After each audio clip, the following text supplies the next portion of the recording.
have to make peach cobbler for my mother-in-law and her restorative justice ministry. Yes. She works with prisoners, trying to get them back on track. So I invited my cousin Cristina to my house to help me with peach cobbler. In our pot, I have a large can, it's 106 ounces, of peaches with all of their juices, and then one that I've drained all of the juices off of. To this, we're going to turn the heat on and low, because we cook this low and slow. Like a low rider. Yeah. We're going to add 8 cups of sugar. So this is a very large recipe because we're cooking for, I think this is like 200 people, 100 people? I don't know. Not everybody's getting peach cobbler, I can tell you that much. Because there is just not enough. So we're going to stir in the sugar. And then we're going to add the butter. And because it's on low, we can let it just sit until the butter melts. But we're going to need to put a lid on it. But first we got to get all the sugar mixed in with all that syrup. I'll blend it in. Mm-hmm.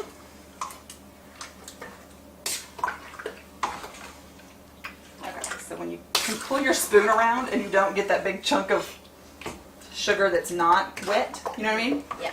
Then you can stop stirring. And then we're going to add our butter, which we have 8 sticks of. Yes, that's 2 pounds of butter. It's a lot of peach cobbler. So before you got here, or before we left today, I made some pie crust, which is on a different episode. But just so you know, I use homemade pie crust in this. You can use store-bought pie crust, but you're going to need to add cornstarch to your filling to thicken it up. Otherwise, it'll be peach cobbler soup. Because I use homemade pie crust, the flour that I use to roll it out helps to thicken the peaches. Okay? So this is on the lowest setting that I have. We're just going to put a lid on this and we'll be back in about 30 minutes. Okay, so it's been a little over an hour. The butter is finally melted. The sugar is dissolving. So now we're going to add our cinnamon and nutmeg. I use 5 tablespoons of nutmeg and 5 tablespoons of cinnamon. Oh, a little of that got away from me. That's all right, I won't change it. So what we're going to do is stir this in, and then I'm going to have to move this to 2 different pots because this is not big enough to hold the peaches and the dumplings once I start adding them. That's a hint, Nene, that I need a bigger stock pot.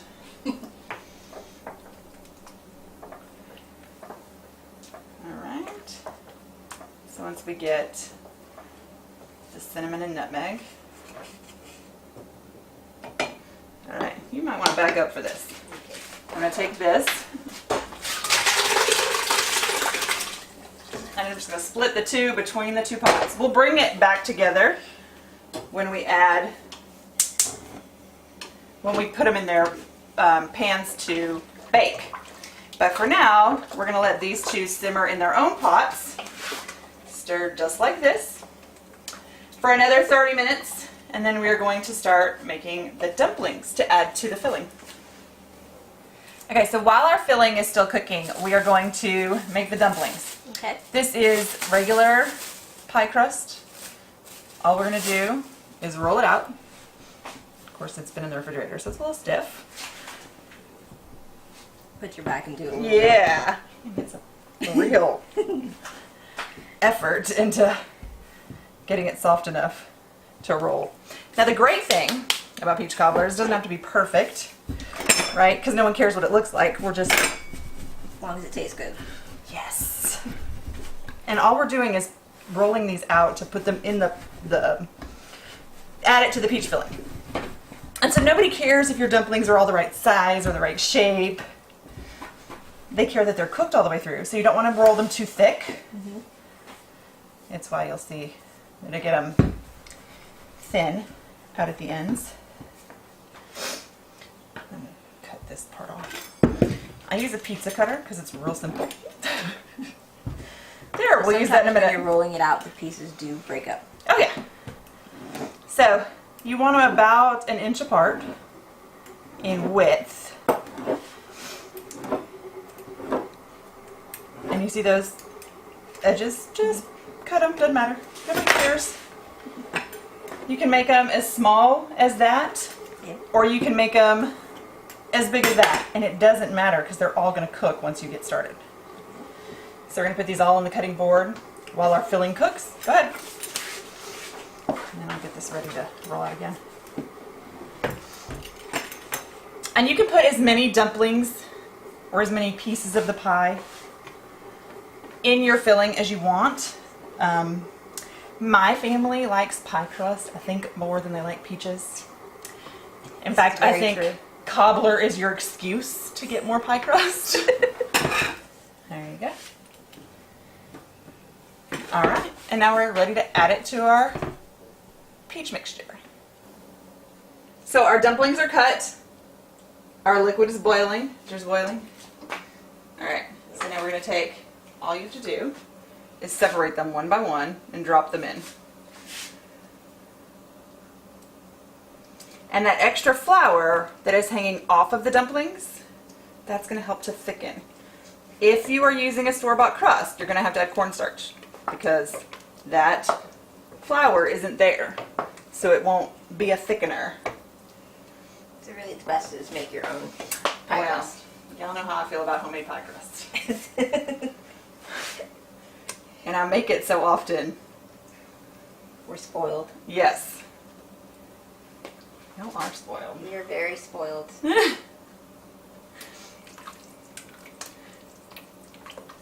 Other bakers have a lot to live up to. I know.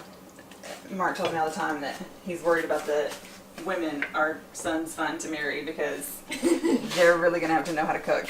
Oh, yeah. Like, oh, this doesn't taste like my mom's. Okay. Yeah, go live with your mom then.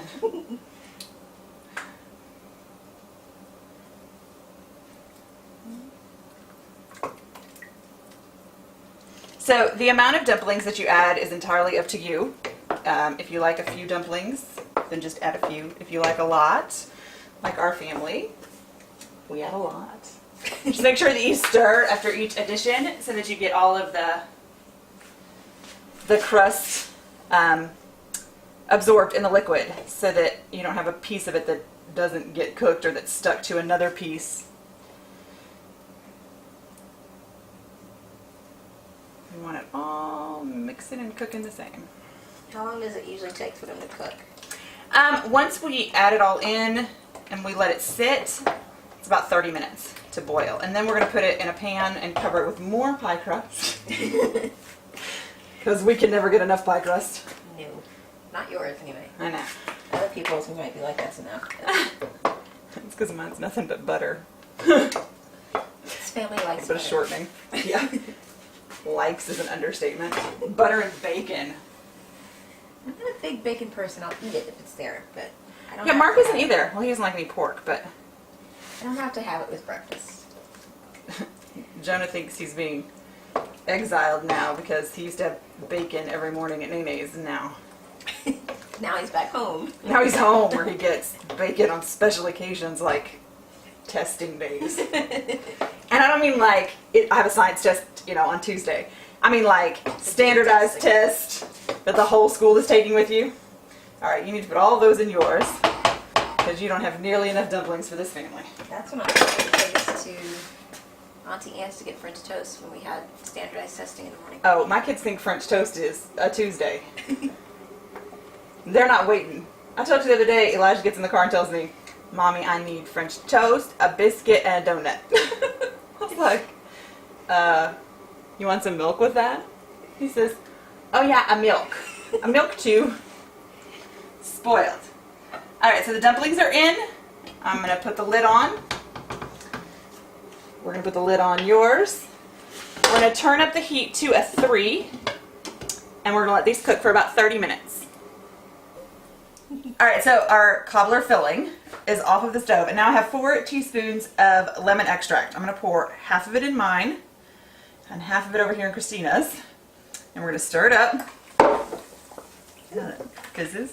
Don't you love it? I love science. Whew. I didn't learn. Look at that. Oh, it's a Chemistry. strong lemon smell. Alright, so now I'm going to take half of what is in mine and pour it in one and half in the other, and Christina's going to do the same. Because her mixture, because we added the cinnamon and nutmeg and then halved it into 2 different pots, hers has more cinnamon in it. So,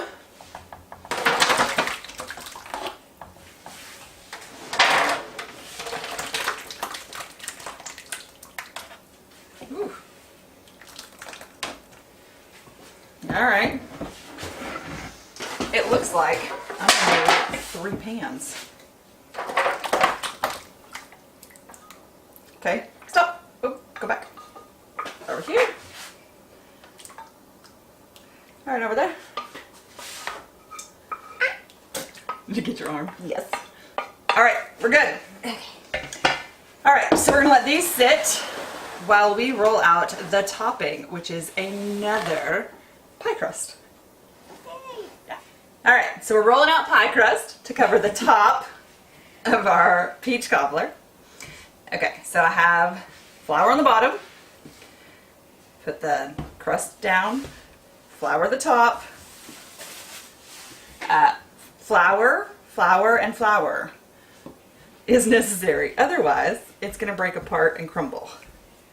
Okay, so we're going to roll.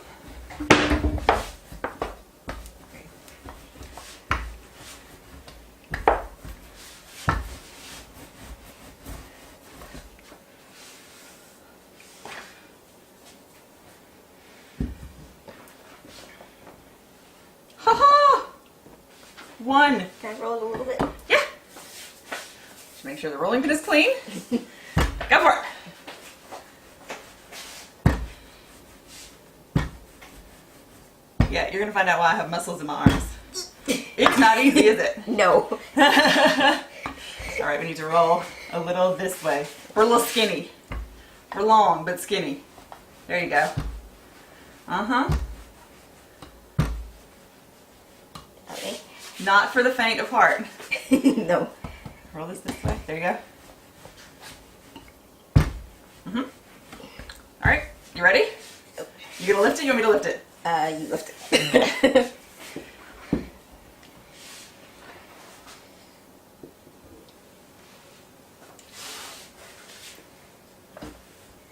That came out perfectly. That did. I dropped it right there on that corner. But no one will notice. Promise. Tear off the little pieces of crust that are hanging over. And can you use these for something else? Oh yeah. So Jonah likes it when I roll these out. Sprinkle them. I may or may not brush them with butter and then sprinkle them with cinnamon sugar and put them in the oven. I mean, it's a hypothetical. I may or may not do It's a such possibility. things. He thinks they're churros. God forbid the child ever have a real churro and find out that's not what a churro is. All right, this is going to bake in a 425 degree oven for about 30 minutes. So our peach cobbler is out of the oven. They took exactly 30 minutes to cook. We are going to let these cool for about an hour before we put lids on them. And then tomorrow morning we will head down to my mother-in-law's to deliver peach cobbler.